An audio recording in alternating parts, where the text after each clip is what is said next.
Dear students, ये जो आपका लेक्चर है ये लेक्चर है आपका प्रोटेक्शन रिले का। इसमें एक छोटा सा टॉपिक है आपका जिसका नाम है आपका डिस्टेंस रिले। ठीक है, बहुत ही सिंपल टॉपिक है। तो डिस्टेंस रिले जो है बेसिकली इसका नाम से ही क्लियर है कि इसका फंक्शन जो है वो डिपेंड करता है कि आपका जो फॉल्ट है रिले जहाँ पे आपने लगाया है उससे कितने दूर पे फॉल्ट आपका हो रहा है। ठीक है, तो बेसिकली इसमें हम करते क्या हैं कि एक्चुअली इसमें हम लाइन का इम्पिडेंस मेज़र करते हैं। ठीक है, और अगर लाइन का इम्पिडेंस वैल्यू अगर आपके एक पर्टिकुलर वैल्यू से नीचे रहता है तो फिर आपका ये रिले ऑपरेट करता है। उसका फंडा क्या है कि जैसे अगर आपके सिस्टम के अंदर फॉल्ट है, ठीक है, तो फॉल्ट के टाइम पर आपको पता है कि सिस्टम का जो इम्पिडेंस है वो डिक्रीज़ करता है। ठीक है, सिस्टम का जो इम्पिडेंस है वो डिक्रीज़ करता है और सिस्टम का इम्पिडेंस जो रेफरेंस वैल्यू है ना, अगर फॉल्ट आएगा तो सिस्टम का impedance at the time of fault है ना, ये कम होगा। ठीक है, इन कंपैरिजन टू या विथ रेफरेंस टू योर जो इम्पिडेंस वैल्यू लाइन का होना चाहिए। जैसे ही ये जो सिचुएशन कहिए या फिर अगर ये वैल्यू अचीव होता है उसी मोमेंट पर ये डिस्टेंस रिले काम करता है। अब आपके मन में क्वेश्चन आया होगा कि सर ये इसका अगर हम डिस्टेंस वर्ड जो है वो क्यों जुड़ा है इसके साथ।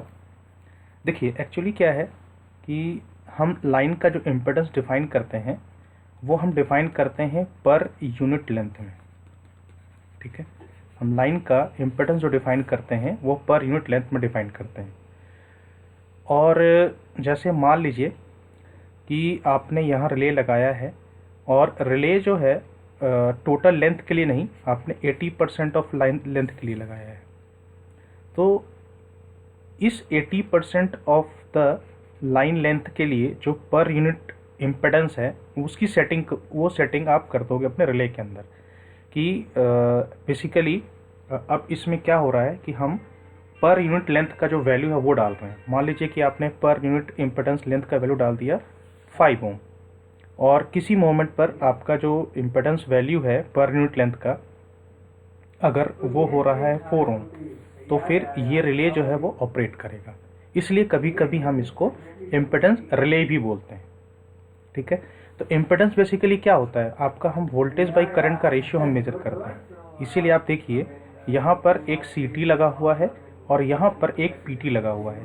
तो PT से आप जो है तीनों फेज का, वैसे ये सिंगल लाइन डायग्राम दिखाया है एक फेज का, तो वैसे आपके पास अगर 3 फेज है तो आपका जो है 3 CT लगेगा, 3 PT लगेगा। ठीक है, और तीनों फेज का वोल्टेज और करंट का रेशियो जो है वो मेज़र किया जाएगा और उससे हम Z निकालेंगे।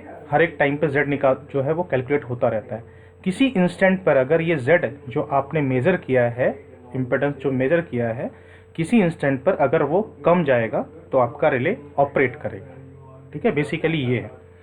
तो डिस्टेंस इसको नाम इसलिए दिया गया है क्योंकि हम जो इम्पिडेंस डिफाइन करते हैं हम पर यूनिट लेंथ को लेकर के करते हैं। तो एक पर्टिकुलर डिस्टेंस तक के लिए ही ये हम पर यूनिट लेंथ आप मेजर कर सकते हैं, ये प्रिसाइजली जिसको हम बोलते हैं। क्योंकि अब ऐसा नहीं है कि आपने रिले एक जगह लगाया है वो पूरे ट्रांसमिशन लाइन के लिए काम करेगा, नहीं, एक पर्टिकुलर लेंथ होता है उसके आगे फिर दूसरा रिलेज का काम शुरू होता है।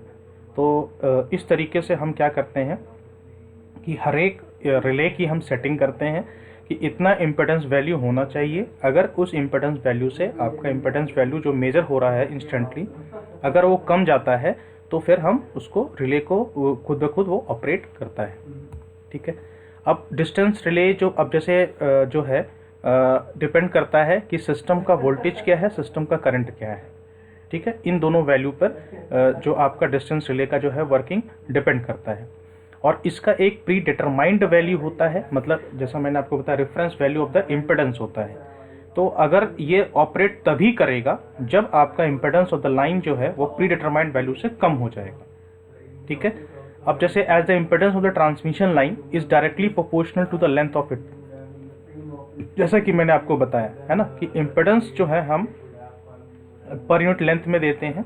और जैसा कि आपको पता है, अगर से R is equal to rho L by A होता है, या फिर अगर Z इम्पिडेंस अगर लीजिएगा तो जितना लाइन का लेंथ बढ़ेगा उतना इम्पिडेंस बढ़ता जाएगा, है ना, जाहिर सी बात है।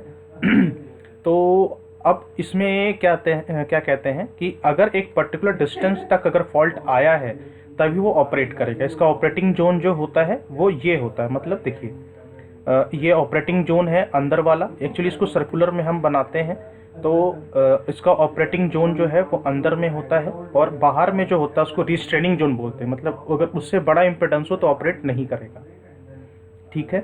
तो एक्चुअली अब आपको लगेगा सर ये क्या है, मतलब सर्कुलर क्यों है ऐसा। देखिए क्या है कि जैसे जो इम्पिडेंस की वैल्यू है ना, जो इम्पिडेंस है आपका, अब जैसे मान लीजिए कि इम्पिडेंस की वैल्यू कभी निगेटिव नहीं हो सकती, ठीक है। इम्पिडेंस की वैल्यू कभी निगेटिव नहीं हो सकती, यानी कि या फिर रेजिस्टेंस का वैल्यू कभी निगेटिव नहीं हो सकता, ठीक है। तो इसीलिए क्या है कि हमने इसको सर्कुलर में बनाया है टू रिप्रेजेंट कि कोई भी वैल्यू ऑफ द इम्पिडेंस अगर हो, है ना, अगर वो कम जाएगा तो ये ऑपरेट करना शुरू करेगा, यानी कि ये यूनिफॉर्मली काम करेगा ये हर एक के लिए, ठीक है। तो इस तरीके से हम इसको ऑपरेट कराते हैं। देखिए जैसे क्यों ये बना है सूत्र मैं बताता हूँ। देखिए ये x लिखा हुआ है ना, x जो है बेटा वो आपका है रिएक्टेंस, ठीक है। x जो है आपका वो रिएक्टेंस है, ठीक है।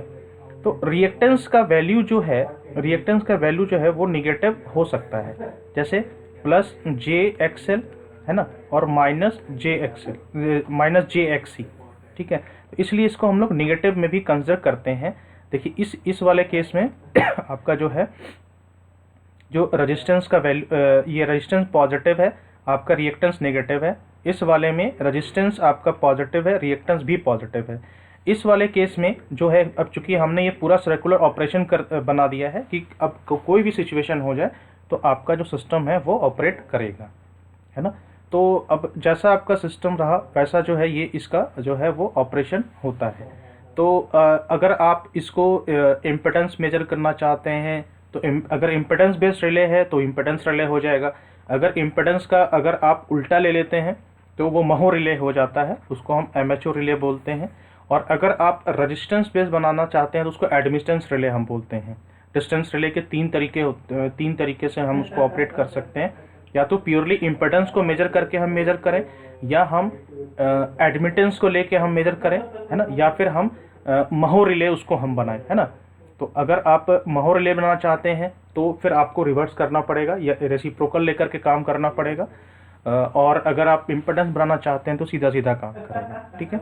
ये था, बिल्कुल बेसिक था आपका डिस्टेंस रिले के ऊपर, छोटा सा, ज़्यादा टफ नहीं है ये, कि डिस्टेंस रिले क्या होता है और कैसे काम करता है आपका। और इसमें जो बेसिकली हमारा मेन मोटिव होता है V/I कैलकुलेट करना। और जैसे ही V/I का value less than the V reference by I reference, या फिर इसको दूसरे शब्दों में समझिए कि Z का जो time, Z measured if less than the Z reference, then आपका ये डिस्टेंस रिले जो है वो ऑपरेट करेगा। तो बेसिकली इम्पिडेंस ही मेजर हो रहा है, इसलिए कभी कभी हम लोग इसको इम्पिडेंस रिले भी हम बोलते हैं, ठीक है। सो बहुत छोटा टॉपिक है, इसलिए इतना बड़ा भी नहीं है।